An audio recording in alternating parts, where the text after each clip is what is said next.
discovered that my father created a trust fund only for my entitled sister, so I stopped paying for their vacation home and ceased all extra help. A few weeks later he texted me, "The property taxes are due. No hello, no check-in." I calmly answered him. "How could you be so selfish?" my father shouted, his face reddening as he paced across the living room of their vacation home in Bear Lake. "Your sister needs that money for her new business venture. You have more than enough." I stood there stunned into silence, my hands still clutching the property tax bill I'd just been ambushed with. What was supposed to be a casual Sunday dinner had turned into an interrogation about why I wasn't pulling my weight anymore. My name is Louise Walsh, and at 33, I've built a successful career as a self-taught day trader. I wasn't born into money.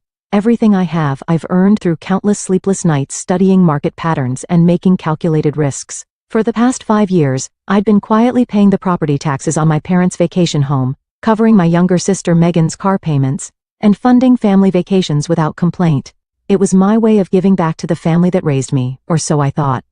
"Dad, I've been paying for everything for years," I finally managed, my voice steadier than I felt. "The property taxes, Megan's business trips, Mom's medical bills that insurance didn't cover. I've never asked for anything in return, but I can't keep doing this forever." My mother sat silently on the couch, her eyes fixed on her hands folded in her lap. She wouldn't look at me, and that hurt more than my father shouting. "We gave you everything growing up," Dad continued, ignoring my words entirely. "And now that we need you, you're abandoning us while your sister is trying to make something of herself?" That's when I noticed the envelope on the coffee table, partially hidden under a magazine. The corner of an official-looking document peeked out, and I could make out the words, "Trust Fund" and Megan Walsh in bold lettering. My stomach dropped. I reached for the envelope before my father could stop me. "Louise, that's private," he snapped, but it was too late. I was already scanning the document, my hands trembling as the truth revealed itself in cold legal language. My father had created a substantial trust fund for Megan, only Megan. The same father who had told me for years that there wasn't enough money to help with my college tuition, forcing me to work multiple jobs while studying. The same father who now expected me to bankroll their luxury lifestyle, while secretly setting my sister up for life. "When were you going to tell me about this?"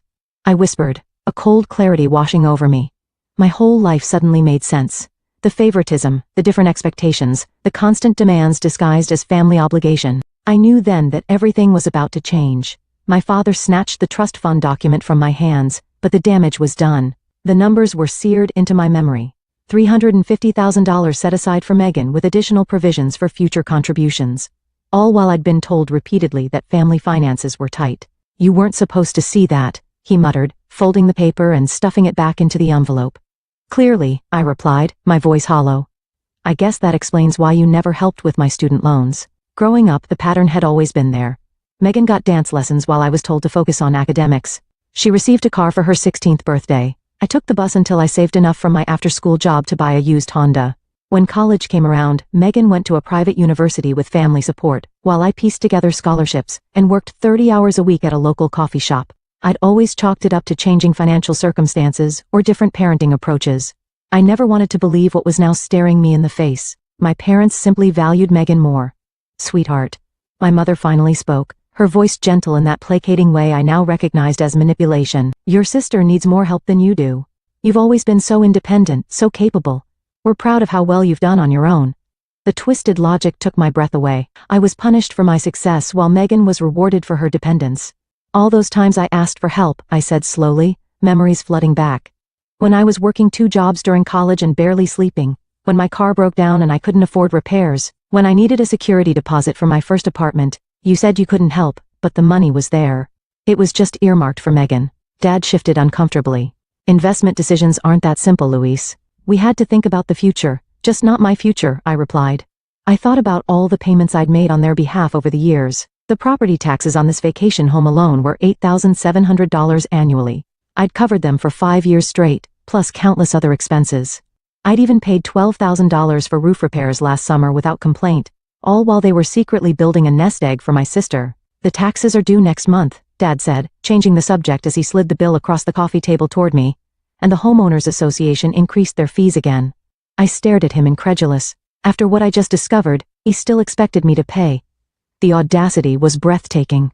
Something inside me shifted then. A fundamental recalibration. I'd been played for a fool, but that ended today.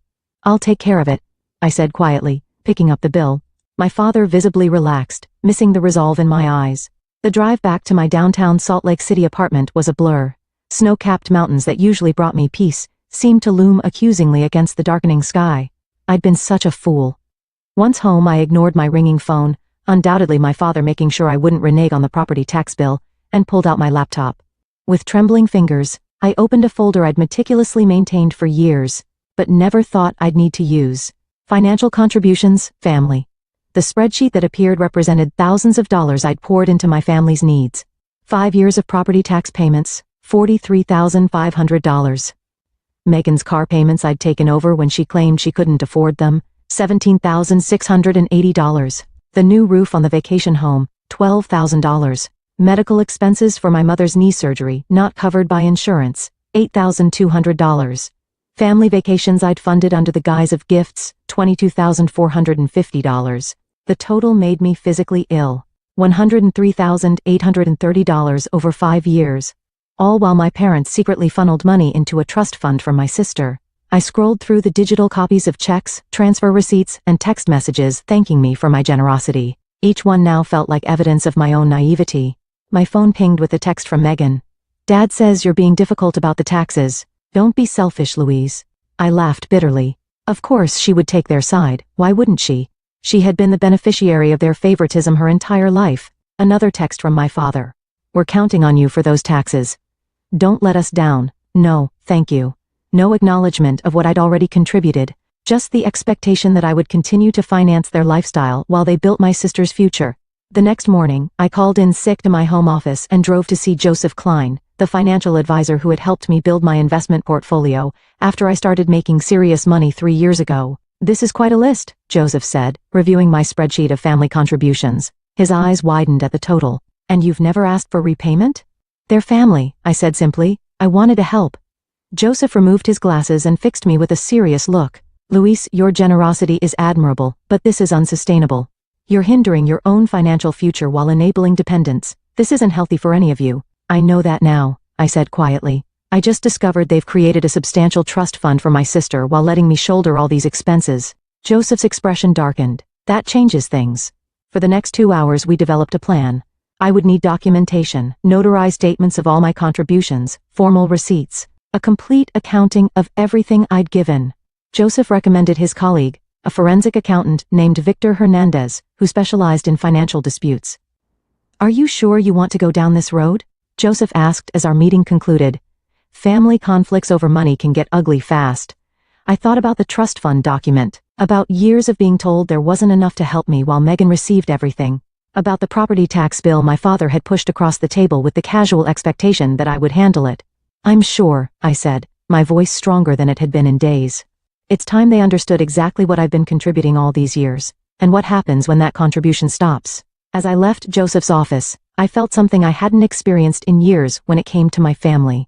Power. 1 week after discovering the trust fund, I sat in Victor Hernandez's office surrounded by stacks of papers. The forensic accountant had been methodically organizing my financial contributions to the Walsh family over the past 5 years. Your documentation is impressively thorough, Victor noted, sorting through bank statements and receipts. Most people don't keep records this detailed. My day trading background had instilled good record-keeping habits. Every transaction, every transfer, every expense, all meticulously tracked and categorized. So what's the total damage? I asked, steeling myself for the answer. Victor slid a document across his desk. The final tally was even worse than my initial calculations. $118,745.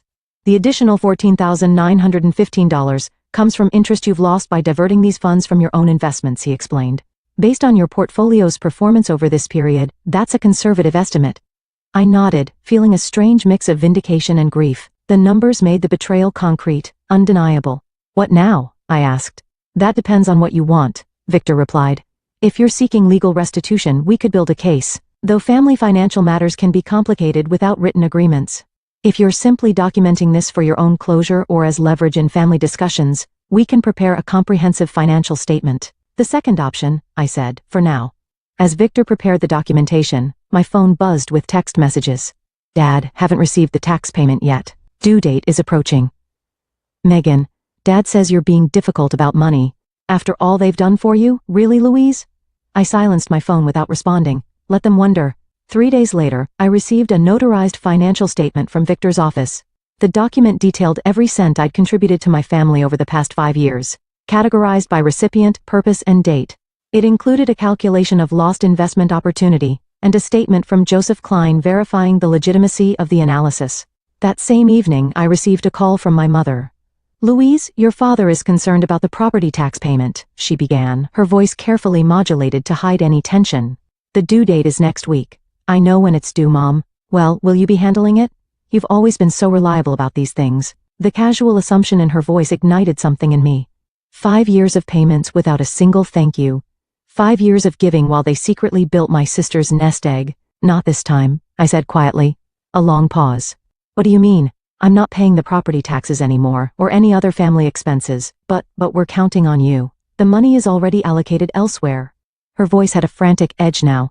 "To Megan's trust fund, you mean?" The words hung in the air between us. Another long silence. "Your father told me you saw that, Louise?" "You have to understand." "I understand perfectly, Mom. I understand that I've contributed nearly $120,000 to this family over the past 5 years. While you and Dad have been telling me there wasn't enough money to help with my education or housing, I understand that I've been financing your lifestyle while you've been securing Megan's future." "That's not fair," she protested weakly. "No, it's not," I agreed, "and I'm done with it." I ended the call and turned my phone off completely, knowing the real storm was yet to come. My father wouldn't take this lying down. He'd always seen my financial support as an obligation, not generosity. The next morning, I opened my laptop and made 3 significant changes. First, I canceled the automatic payment for Megan's car. Second, I removed myself as an authorized payer on all family accounts. Third, I transferred $120,000 from my brokerage account to a new separate investment fund labeled My Future. For the first time in years, I felt unburdened. The weight of constant family financial expectations lifted from my shoulders. The fallout was swift and explosive. By noon, my phone was bombarded with messages. I finally turned it back on during my lunch break, watching notifications flood my screen with a strange detachment. Megan called 7 times before sending a series of increasingly frantic texts. "What the hell, Louise? The bank says my car payment was declined. Are you trying to ruin my credit score? I have plans this weekend. Dad is furious. Fix this now." My father's messages were more direct. "Call me immediately. This is unacceptable behavior. You can't just abandon your responsibilities to this family." I ignored them all and focused on my trading day. The markets were volatile, requiring my full attention. Only after closing my positions did I listen to the single voicemail my mother had left. "Louise, please." Her voice trembled. "Your father is beside himself. The property tax notice came with a late fee warning. Megan can't make her car payment. She'll lose her vehicle. We don't understand why you're doing this. Whatever's upset you, we can talk about it. Please call us back." No recognition of the trust fund issue. No acknowledgement of years of my financial support. Just pressure to resume the status quo. I was composing a measured response when my intercom buzzed. The building security guard's voice came through the speaker. "Miss Walsh, your father is here demanding to see you. He's quite insistent."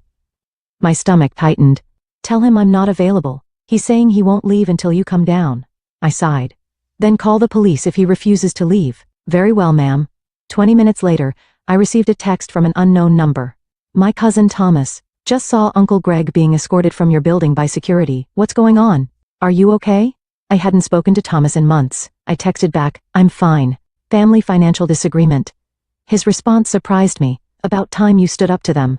The way they've treated you versus Megan has been wrong for years." I stared at my phone. I'd always assumed no one else in the family noticed the disparity. The validation from Thomas was unexpected and deeply affirming. My doorbell rang at 7 p.m. I checked the peephole to see Megan standing there, arms crossed, foot tapping impatiently. I opened the door but blocked the entrance. "What do you want?" "What do I want?" she repeated incredulously. "I want you to explain why you're suddenly acting like a psycho." My car payment bounced. "Dad says you're refusing to pay the taxes on the lake house." "Correct," I said calmly. "Why, what's your problem?" "The problem is that I've contributed almost $120,000 to this family over the last 5 years, while Dad has been secretly funding a trust for you." Megan's expression flickered. First surprise, then guilt, then defensive anger. "That's different," she insisted. "The trust is for my future. I need that security, and I don't." "You've always been the smart one," she said, as if that explained everything. "You've got your fancy trading career. I'm still trying to find my path." "At 31, Megan? While I pay your car payments and fund family vacations?" She flushed. "You've never complained before, because I didn't know I was being manipulated." I didn't know that while I was draining my accounts to help the family, Dad was funneling money into your trust fund. It's not that much money, she mumbled. $350,000 is a significant amount. Her eyes widened. How do you know the exact? I saw the document. A beat of silence passed between us. Then remarkably, Megan tried a different tack. Her expression softened as she reached for my arm. Look, Louise, I understand you're upset, but we're family. We need your help. Dad says without the tax payment they might lose the lake house. I stepped back, breaking her contact. That's not my problem anymore. You'd let them lose the vacation home where we spent our summers? How can you be so cold? I looked at my sister, really looked at her, and saw the entitlement that had been cultivated her entire life. She genuinely couldn't comprehend why I would stop financially supporting the family. They have options, I said. They could use some of your trust fund. Megan's face hardened. That's not fair. I smiled sadly. No, Megan. Nothing about this has been fair. I closed the door gently but firmly in her face. 2 weeks passed. The property tax deadline came and went. I maintained radio silence with my parents and Megan, focusing instead on my work and my own financial planning. Joseph had helped me restructure my investment portfolio now that I wasn't hemorrhaging money to my family. The difference was substantial. I could significantly increase my retirement contributions and even consider buying a small vacation property of my own. My newfound peace was shattered when I received an email from Uncle Pete, my father's brother. Luis, what's going on with Greg in the lake house? He's asking me for a $10,000 loan to cover property taxes and penalties. Said something about you refusing to help the family anymore. This doesn't sound like you. I sat staring at the screen, a bitter laugh escaping my lips. So my father was approaching other family members for money, rather than touching Megan's sacred trust fund. I carefully composed a reply, attaching a PDF summary of my financial contributions to the family over the past 5 years, along with a brief explanation of the trust fund situation. Uncle Pete's response came within an hour. Holy hell, Luis. I had no idea. No one did. Greg's been telling everyone how he's struggling to help both his daughters equally. This changes things. The next day my cousin Thomas called. Luis, there's something you should know, he said, his voice urgent. There's a family meeting happening at your parents' house this weekend. Uncle Greg called it to discuss Luis's abandonment of the family. He's trying to rally everyone against you. My stomach tightened. Thanks for telling me. There's more, Thomas continued. I overheard my dad talking to your father. Apparently they're planning to guilt you into not just resuming payments but covering all the late fees and penalties too. They're framing it as you deliberately damaging the family legacy. The audacity was breathtaking. Are you going to this meeting? I asked. Yes, and so are you, Thomas said firmly. You need to set the record straight. I'll back you up. I agreed, though anxiety turned in my stomach. Confronting my father with the extended family present would be challenging, but perhaps necessary. When Saturday arrived, I dressed carefully in a professional black pantsuit that always gave me confidence during tough negotiations. I drove to my parents' house with the complete financial documentation from Victor, including the notarized statements and calculations of lost investment opportunity. The living room fell silent when I walked in. My father stood by the fireplace, clearly in mid-speech. Aunts, uncles, and cousins sat around the room, their expressions a mix of confusion and concern. Megan sat beside our mother on the sofa, both looking uncomfortable. Louise, my father recovered quickly, I'm glad you decided to join us. We were just discussing the family vacation home situation. I'm sure you were, I replied evenly, setting my briefcase on the coffee table. And I'm sure you provided everyone with all the relevant financial information. His eyes narrowed. We're discussing your refusal to meet family obligations. Interesting. I opened my briefcase, because I have 5 years of financial records showing over $118,000 in family obligations I've already met. Money that apparently wasn't available to help with my education or housing, but was somehow available for Megan's trust fund. A ripple of murmurs spread through the room. My Aunt Catherine, always direct, spoke up. What trust fund? I looked at my father, giving him the opportunity to answer. When he remained silent, I passed copies of the summary document to everyone in the room. For the past 5 years, I've paid the property taxes on the lake house, covered Megan's car payments, funded family vacations and more, totaling nearly $120,000. During the same period, my parents established a $350,000 trust fund exclusively for my sister. The room erupted in overlapping voices. My father's face flushed deep red. These are private family matters, he thundered. Exactly, Uncle Pete interjected, standing up. Family matters, and in this family we should treat our children equally. I hadn't expected this level of support. As the room divided into heated discussions, my father's gaze locked with mine. In his eyes, I saw something I'd never witnessed before. Fear. The fear of exposure, of his carefully constructed narrative crumbling. And behind that fear, something even more unexpected. Respect. The family meeting ended with my father storming out, and my mother tearfully following him. Megan sat frozen on the couch, avoiding eye contact with everyone. The rest of the family lingered, processing the revelations. I had no idea it was this bad, Aunt Catherine said, studying the financial documentation. Greg always portrayed you as the successful one who didn't need help. Uncle Pete shook his head. This isn't right. The lake house has been part of our extended family memories for years.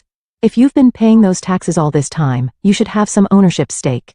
I hadn't considered this angle. The vacation property was titled solely in my parents' names despite my significant financial investment in it. I don't want the house, I explained. I just want them to recognize the unfairness of the situation. Thomas placed a hand on my shoulder. Recognition isn't enough, Luis. There should be consequences. 3 days after the family meeting, my phone lit up with a text from my father. No apology, no acknowledgement of wrongdoing, just 4 terse words. The property taxes are due. I stared at the message, incredulous at his audacity. After everything that had been revealed, he was still treating me like his personal ATM. That evening, I received an unexpected call from my mother. Louise, her voice was hesitant. Your father isn't handling this well. The lake house means everything to him. More than treating his daughters equally? I asked. Her silence was telling. Mom, I've contributed nearly $120,000 to this family. Dad created a $350,000 trust fund for Megan without ever offering me similar support. The disparity is glaring. I know, she admitted quietly. I've always known it wasn't right, but your father makes the financial decisions. I finished for her. I understand. But this is where it stops. The next morning, I texted my father back with a single attachment. A photograph of the complete notarized financial record of my contributions over the past 5 years with the total circled in red. No accompanying message was necessary. The documentation spoke for itself. An hour after sending the photo, my phone rang. I expected my father's angry voice, but instead heard Megan's. Louise? She sounded shaken. Dad just showed me all the documentation you sent. Is it really that much? Over $118,000? Yes, it is, I confirmed. Every penny documented and verified by a forensic accountant. There was a long pause. I had no idea, she said finally. Dad always told me you were helping a little here and there because you had extra money. He never said you were covering major expenses while he was building my trust fund. Her voice cracked on the last words. For the first time, I heard genuine remorse from my sister. Louise, I don't know what to say. I feel terrible. It's not entirely your fault, I conceded. Dad created the situation, but I benefited from it, she said. And I never questioned it. I just assumed I deserved the help. Another long pause followed. Then Megan surprised me. I'm going to fix this, she declared. It's not right. Before I could ask what she meant, she hung up. The next day, I received formal documentation from my father's attorney.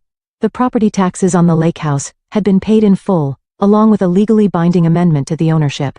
I now owned a 25% stake in the property. Attached was a note from the lawyer explaining that Megan had insisted on using funds from her trust to cover the taxes and legal fees for the ownership transfer. My phone buzzed with a text from my father. This wasn't necessary. Family helps family. I didn't respond.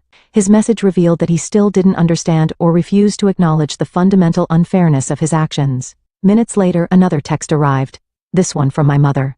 Your father is struggling with this, but I want you to know I'm proud of you for standing up for yourself. I should have done the same years ago. That evening, Megan called again. I've asked Dad to split the trust fund equally between us, she said. He refused at first, but Uncle Pete and Aunt Catherine backed me up. He's meeting with his financial advisor tomorrow to make the arrangements. I felt a weight lifting, not because of the money itself, but because of what it represented. Acknowledgement, fairness, respect. Thank you, Megan, I said sincerely. No, she replied. Thank you for finally making us face the truth.